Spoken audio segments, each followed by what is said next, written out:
नमस्कार दोस्तों, मैं संजय कुमार विश्वकर्मा आज आपको हिंदी के एक चैप्टर शब्द भेद के बारे में आपको बताने जा रहे हैं, जो परीक्षा की दृष्टिकोण से बहुत ही महत्वपूर्ण है और हमेशा परीक्षाओं में इससे 2-3 प्रश्न मिलते रहे हैं। आज आपको हम इसके आसान तरीके बता देंगे कैसे आप हल कर सकते हैं इन प्रश्नों को। लेकिन उसके पहले हम आपको बता दें, आप हमारे चैनल पर नए होंगे, हमारे इस चैनल को सब्सक्राइब करें ताकि आप तक हमारे वीडियो हमेशा पहुंचते रहें और आप हमसे जुड़े रहें हमेशा।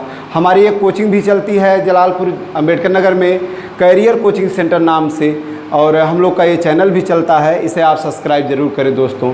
चलिए आइए देखते हैं शब्द भेद। आप बहुत आसान तरीके आप देखिए कैसे होता है। शब्द भेद क्या है, पहले तो आपको बता दें शब्द होता क्या है। शब्द किसे कहते हैं? जब वर्णों के व्यवस्थित समूह को, जैसे वर्ण हैं आपके, लिखा है का, मा और लिखा है ला, 3 वर्ण है यहाँ।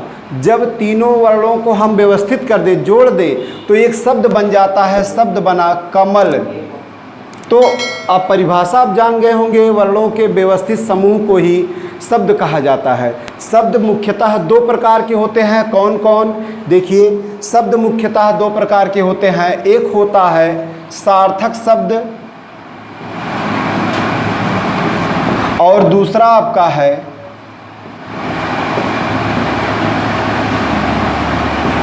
निरर्थक शब्द। एकदम आसान है।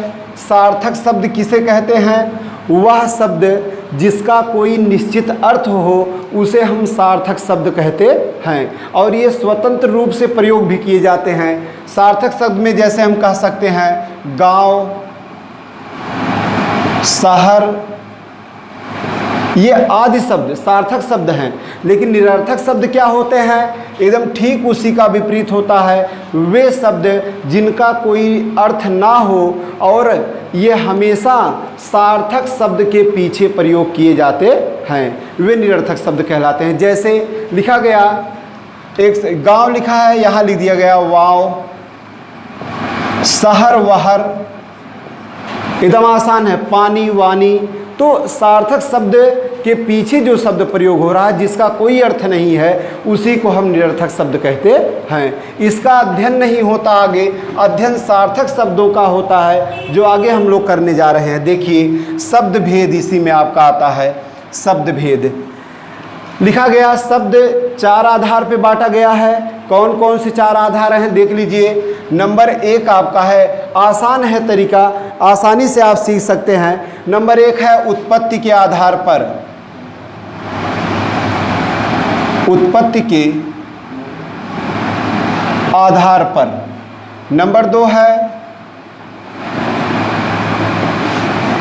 रचना के आधार पर। नंबर 3 है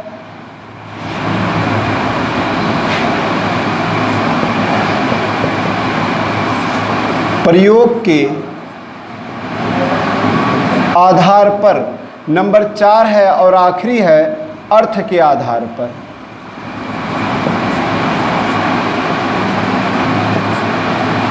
एकदम आसान है, ध्यान से देखिए। कहा गया उत्पत्ति के आधार पर। उत्पत्ति के आधार पर शब्दों को 5 भागों में बांटा गया है। परीक्षा में ये भी पूछ सकता है कि उत्पत्ति के आधार पर शब्दों को कितने भागों में बांटा गया। उसके लिए आप याद रखिएगा, उत्पत्ति के आधार पर शब्द को 5 भागों में बांटा गया। कौन कौन है देख लीजिए, जिसमें नंबर 1 है आपका तत्सम। नंबर 2 है तद्भव। नंबर 3 है देशज। नंबर 4 है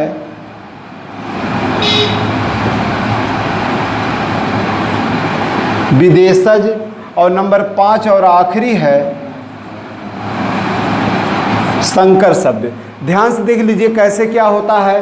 तत्सम शब्द किन्हें कहते हैं, इसके लिए आसान तरीका याद रख लीजिए। तत्सम, यहाँ लिखा है तत्सम। तत् माने होता है उसके, सम माने होता है समान। वे शब्द जो उसके समान हो, किसके?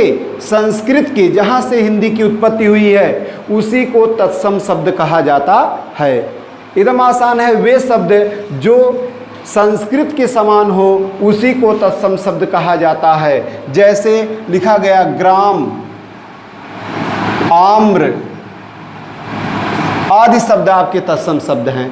उसके बाद और देखिए तद्भव शब्द किन्हें कहते हैं, एकदम आसान तरीका, वे शब्द तद्भव, तद माने होता है उससे, भव माने उत्पन्न, जो उससे तो उत्पन्न हैं लेकिन वे उसके समान नहीं हैं, उन्हीं को तद्भव कहते हैं। किससे उत्पन्न, संस्कृत से उत्पन्न हैं लेकिन उसके समान नहीं रह गए, उन्हीं को तद्भव कहा जाता है। इसी का तद्भव जैसे होगा गांव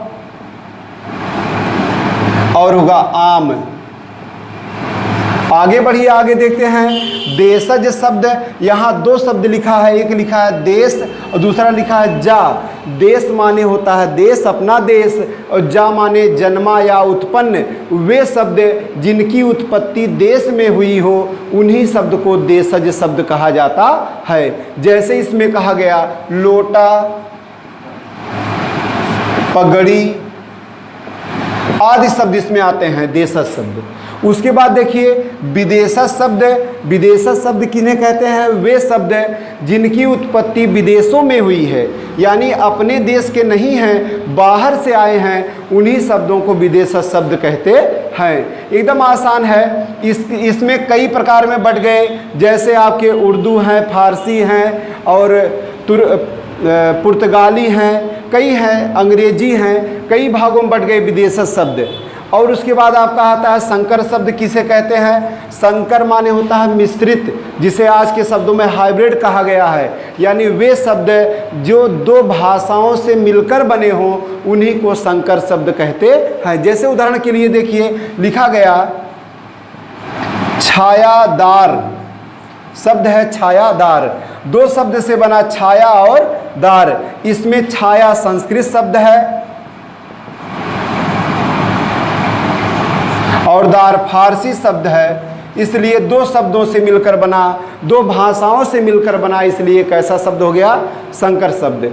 कोई दिक्कत नहीं होगी। आगे देखिए, आगे लिखा गया, उसके बाद अगला आपका है रचना के आधार पर। इसे देख लीजिए, इसे मिटा के आगे बढ़ते हैं हम। रचना के आधार पर शब्द को कई भागों में बांटा गया, ध्यान दीजिएगा। रचना के आधार पर शब्दों को 3 भागों में बांटा गया। एकदम आसान है। कौन कौन, नंबर 1 है आपका रूढ़ शब्द, और नंबर 2 है यौगिक, और नंबर 3 है योग रूढ़। एकदम आसान है। रूढ़ शब्द किसे कहते हैं, ध्यान से देखिएगा। रूढ़ शब्द उन शब्दों को कहा जाता है जिन शब्दों को तोड़ने पर उसका कोई अर्थ ना होने पाए, उसी को हम रूढ़ शब्द कहते हैं। एकदम आसान है। जिन शब्द को तोड़ने पर निरर्थक हो जाएं, उसके टुकड़े किसी काम के ना हो, उसी शब्द को रूढ़ शब्द कहा जाता है। जैसे शब्द लिखा गया दिन, अगर इसे हम तोड़ दें तो एक अक्षर है दी, दूसरा है ना, दोनों का कोई अर्थ नहीं है, इसलिए ये शब्द कैसा हो गया, रूढ़ शब्द हो गया। और जैसे लिख दें, लिखा गया पाप, दो अक्षर हैं पा और पा, दोनों को तोड़ने पर कोई अर्थ नहीं होगा, निरर्थक हो जाएंगे, इसलिए कैसा अर्थ है, रूढ़ शब्द। और जैसे लिखा गया शहद, तो ऐसे शब्द जिनका हम तोड़ने खंडन कर दें तो उसका निश्चित अर्थ ना हो पाए, उसी को रूढ़ शब्द कहा जाता है। उसके आगे देखिए, आगे है आपका यौगिक शब्द। यौगिक शब्द किसे कहते हैं, ध्यान से देखिए।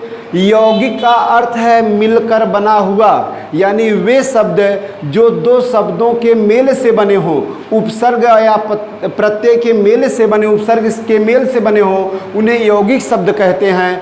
और इनके टुकड़े करने पर, एकदम ठीक इसी का विपरीत है कि इनका जब हम टुकड़ा करेंगे तो इसका सार्थक अर्थ होगा दोनों का। जैसे उदाहरण के लिए लिखा गया विज्ञान, यहाँ 2 है, एक है वि, दूसरा है ज्ञान, दोनों के अलग अलग अर्थ हैं। वि माने विशेष, ज्ञान माने ज्ञान। विशेष ज्ञान दोनों के अलग करने पर भी अर्थ हो रहे, इसलिए कैसा शब्द है, यौगिक शब्द है। और लिखा गया जैसे विद्यालय, दो शब्द है, एक विद्या दूसरा है आलय।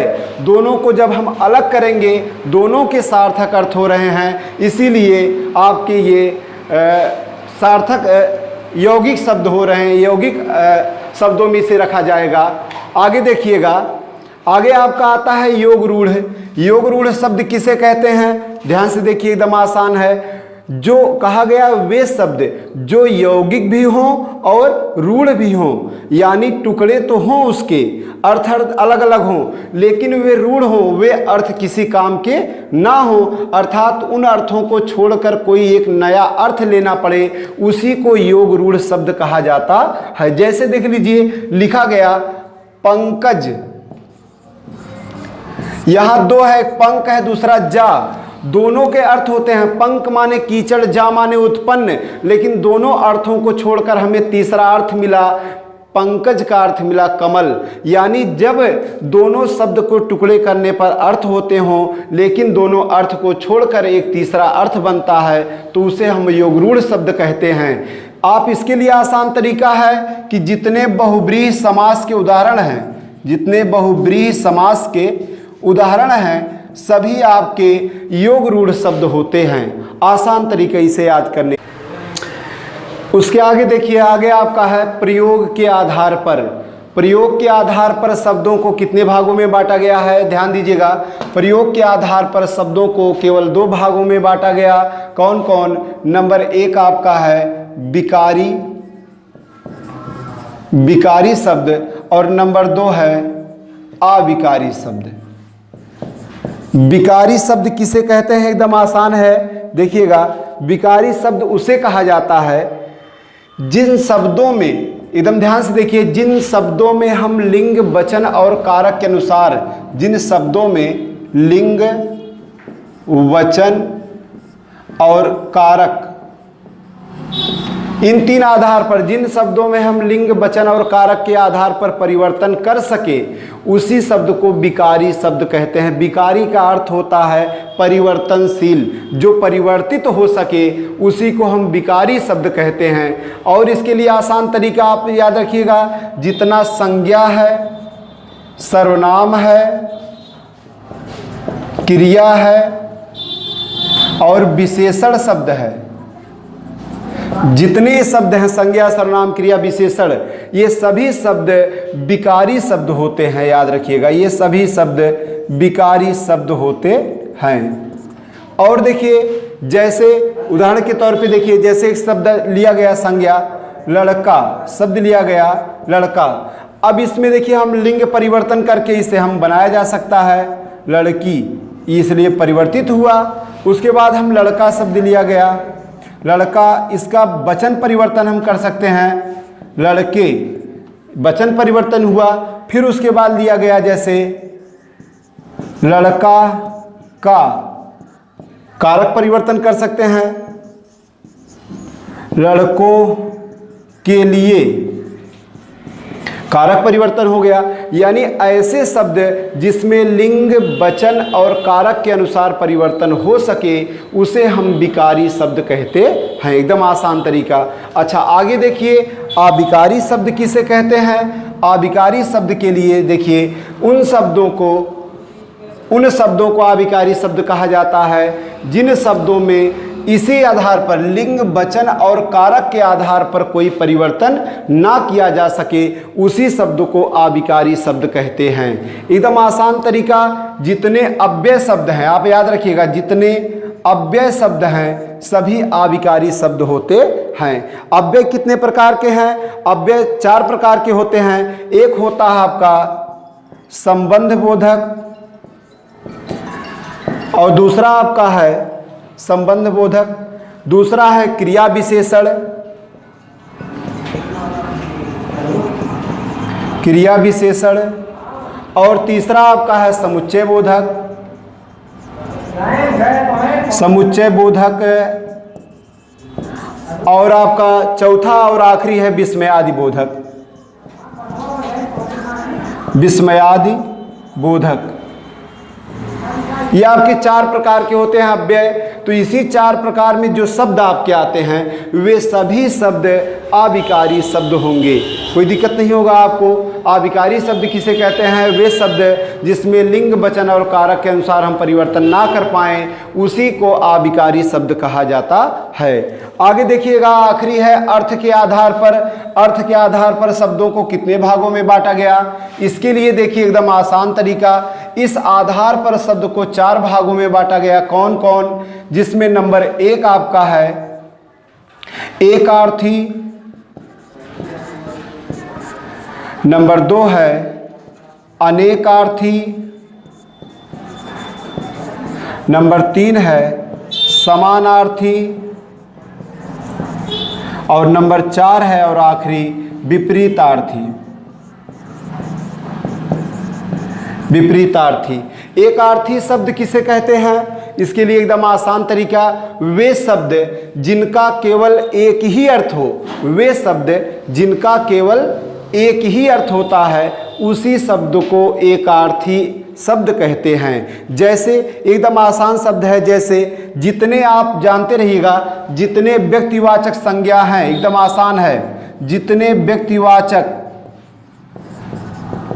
संज्ञा है, जितनी व्यक्तिवाचक संज्ञा हैं सभी एकार्थी शब्द होते हैं। जैसे लिखा गया गंगा, गंगा माने केवल गंगा होता है और कोई इसका अर्थ नहीं होता। जैसे कहा गया जलालपुर, जलालपुर माने केवल जलालपुर होता है और इसका कोई अर्थ नहीं होता। तो आप एकार्थी शब्द किसे कहते हैं? वे शब्द जिनका केवल एक अर्थ होता हो, उसे एकार्थी शब्द कहते हैं। पहचानने के लिए जितने व्यक्तिवाचक संज्ञा है सभी एकार्थी शब्द है, जैसे गंगा, जलालपुर, इलाहाबाद, राम आदि। अनेकार्थी शब्द वे शब्द जिनका एक से अधिक अर्थ हो, क्योंकि हिंदी में 2 ही वचन होते हैं, एक वचन और बहुवचन, तो एक से अधिक हो उसे हम अनेकार्थी शब्द कहते हैं। उदाहरण के लिए लिखा गया जैसे हार, हार, हार का कई अर्थ है। हार माने पराजय और हार माने गले का हार, एक से अधिक अर्थ हो गया, इसलिए एकार्थी शब्द है, कोई दिक्कत नहीं है। और जैसे लिखा गया अगला इसी में कनक, कनक माने होता है सोना, कनक माने धतूरा। और लिखा गया जैसे कर, कर माने होता है हाथ और कर माने किरण, इसलिए ये सभी एक से अधिक अर्थ दे रहे हैं, अनेकार्थी शब्द कहलाएंगे। उसके बाद अगला देखिए, अगला है समानार्थी शब्द। वे शब्द जो सभी मिलकर केवल समान अर्थ, एक समान अर्थ देते हो, उसे हम समानार्थी शब्द कहते हैं। उसके लिए जितने आप इसका दूसरा नाम याद कर लीजिएगा, इसका दूसरा नाम है पर्यायवाची। इसका दूसरा नाम है पर्यायवाची, यानी जब कई शब्द मिलकर केवल एक अर्थ देते हो उसे हम समानार्थी शब्द कहते हैं। जैसे उदाहरण के लिए कहा गया, जैसे कहा जाए जलज, पंकज, नीरज, ये तीनों शब्द जो लिखे गए हैं, तीनों का अर्थ है कमल। तीनों का अर्थ क्या है? कमल। जब कई शब्द मिलकर केवल एक अर्थ देते हो, उसे समान अर्थ देते हो, इसका अर्थ भी कमल, इसका भी कमल, इसका भी कमल, तो उसे हम समानार्थी या पर्यायवाची शब्द कहते हैं। एकदम आसान तरीका। आखिरी देखिए, विपरीतार्थी शब्द किसे कहते हैं? वे शब्द जो विपरीत अर्थ देते हो। विपरीत माने इसका दूसरा नाम है विलोम शब्द। आप जानते होंगे विलोम शब्द, यानी वे शब्द जो विपरीत अर्थ देते हो उसी को विपरीतार्थी शब्द कहा जाता है। जैसे लिखा गया एक शब्द है रात, इसका विलोम होगा दिन, विपरीतार्थी क्या हो गया? दिन। लिखा गया जैसे पुण्य, इसका विपरीतार्थी होगा पाप। हमें उम्मीद है आप सबको आ गया होगा। शब्द भेद इतने ही हैं। बहुत बहुत धन्यवाद आपको देखने के लिए और चैनल सब्सक्राइब करने के लिए। दोस्तों भूलिएगा मत, जो ना किए हों अब भी ध्यान दीजिएगा, हमारे चैनल को ज़रूर सब्सक्राइब करें ताकि हमसे आप जुड़े रहें और बेहतर से बेहतर वीडियो आप तक पहुंचती रहे। धन्यवाद, बहुत बहुत धन्यवाद।